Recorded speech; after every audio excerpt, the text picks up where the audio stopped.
there.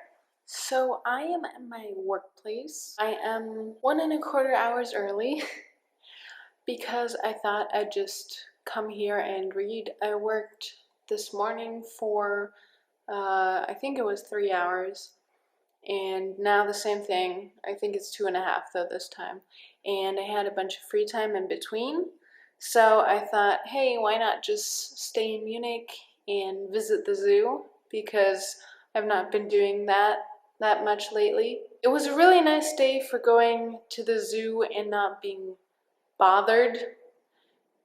Generally in the winter there isn't as many crowds gathering in the zoo and blocking your vision and inquiring what it is that you are doing there. The downside is that usually animals are more active when it's cooler. So I didn't really draw a lot. I did a couple sketches, but I mainly focused on analyzing how different things work and watching animals and how they move. Because when they are active, then you can see you can just see what they do and how they behave, and that's a good thing to know. It's just things start to make sense because, for instance, there's this one antelope creature, and it has a tail that fans out and then goes in, so it's basically diamond shaped. And I just saw it today because normally they're all, when it's hot, they all are just laying down in the shade and they don't do much. But today they were walking around, and I can see that the normal state which they hold their tail is tucked in between their legs. It completely covers their butt. So, yeah.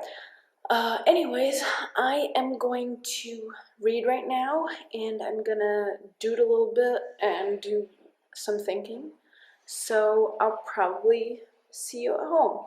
Alright, I'm home. I got a new scooter thing. So as part of my exercise, I basically scootered across half of Munich to the zoo, which took me, about an hour. But it was kind of cool that I got that, or could do that. Made me feel all fit and sportly active and stuff. I felt like I didn't have any stress to get stuff done, but I still got stuff done. So, all in all, yay! And I don't have any pants on right now because I'm going to go to bed. So, good night to you all, and I'll see you tomorrow. Bye-bye.